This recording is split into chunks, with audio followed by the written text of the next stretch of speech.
हरे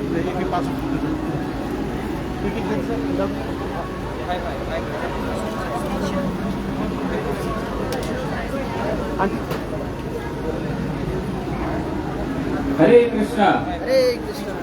तो सम्पूर्ण भक्तवृन्दहरू विशेष गरी राज्य जगन्नाथ महामण्डलका प्रमुख अतिथिज्यू विश्वलेश महाविष्णु परि महाराज वर्षौं वर्षदेखि भगवान जगन्नाथको रथयात्रामा विभिन्न तरिकाले प्रचार गर्दै सहयोग गर्दै आइरहनु भएको छ र त्यस्तै गरेर हामीहरूको समक्ष विशिष्ट अतिथिज्यूहरू हुनुहुन्छ, विभिन्न स्थानबाट पाल्नु भएको छ। त्यस्तै गरेर यसका नेपालका विभिन्न केन्द्रबाट आउनुभएका भक्तजनहरू, केन्द्रका प्रमुखज्यूहरू र त्यस्तै गरेर हामीहरूका मिडिया पत्रकार साथीहरू, त्यस्तै गरी ट्राफिक प्रहरीका ज्यूहरू, उहाँहरू पनि अगाडिदेखि नै धेरै तयारीका साथ यस जगन्नाथ रथयात्रालाई भव्यताका साथ मनाउनको लागि लागि परिरहनु भएको छ र जति पनि उपस्थित हुनुभएका छ सम्पूर्ण भक्तवृन्दहरूलाई म यस जगन्नाथ रथयात्रामा विशेष स्वागत गर्न चाहन्छु। कि भनिन्छ यदि जीवनमा यदि हामी शान्ति चाहन्छौँ भने भगवत गीतामा भगवानले अध्याय 5:29 मा एउटा श्लोका दिनुभएको छ, भोक्ताराम्यके तपसां सर्वलोक महेश्वरम सुहृदम सर्वभूतानां ज्ञात्वा मां शान्तिं मृच्छति। तो सबै लोकका महेश्वर जसरी भगवान यहाँ विराजमान हुनुहुन्छ, भगवान जगन्नाथ, बलदेव र सुभद्रा। तो जगतनाथ भनेको जगतको नाथ हुनुहुन्छ, सर्वलोकैको महेश्वरम, सम्पूर्ण लोकको महेश्वर हुनुहुन्छ। यदि कसैले यो कुरालाई बुझ्दछ भने उसले के गर्छ? शान्ति प्राप्त गर्दछ। ज्ञात्वा मां शान्ति मृच्छति। तो त्यस कारणले गर्दाखेरि यो एकदम सुवर्ण अवसर हो र भगवान जगन्नाथ, भगवान स्वयं कृष्ण नै हुनुहुन्छ र भगवान बलराम हुनुहुन्छ र सुभद्रा उहाँको बहिनी हुनुहुन्छ।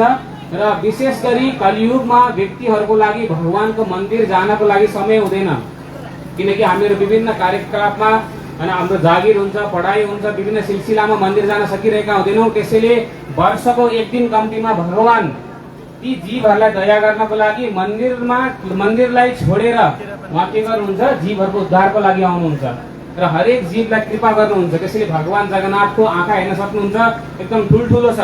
राधा कृष्णको सानो कमल नयनको हुन्छ, तर उहाँको स्पेशल आँखा छ र स्पेशल तरिकाले स्पेशल दर्शन दिनको लागि आज यस काठमाडौँ सहरमा पधार्नु भएको छ र हामीहरू यस कार्यक्रमलाई भव्यताका साथ मनाउनेछौँ र हजुरहरूको साथ सहयोगको अपेक्षा गरिरहेका छौँ। र पुनः सम्पूर्ण श्रद्धालु भक्तजनहरू जो पनि उपस्थित हुनुभएको छ र विभिन्न विद्युतीय माध्यमबाट श्रवण गरिराख्नु भएको छ, उहाँहरूलाई पनि सकेसम्म आएर कम्तीमा एकचोटि रथको डोरी भए तान्नुहोस्, किनकि भगवानको रथको डोरी तान्नाले हामीहरूको जन्मौं जन्मान्तरमा गरेको पापहरू सम्पूर्ण नष्ट भएर जानेछन्। किनकि हामीले जान अनजानमा विभिन्न पाप गरेका हुन्छौँ र यदि हामीहरूको पाप नष्ट भयो भने हामीलाई दुःख हुँदैन। यदि पुण्य गरेका छौँ भने सुख हुन्छ, पाप गरेका छौँ भने दुःख हुन्छ। त्यसैले दुःखको अन्त्य गर्ने र जीवनमा शान्ति र खुसी छाउने वातावरण भगवान जगन्नाथले हामीलाई प्रदान गर्नुभएको छ। त्यस कारणले गर्दाखेरि यसका नेपालको तर्फबाट सम्पूर्ण भक्तजनलाई पुनः स्वागत गर्दै म यहाँबाट बिदा हुन चाहन्छु। हरे कृष्ण कृष्ण कृष्ण हरे हरे, हरे राम राम राम हरे हरे।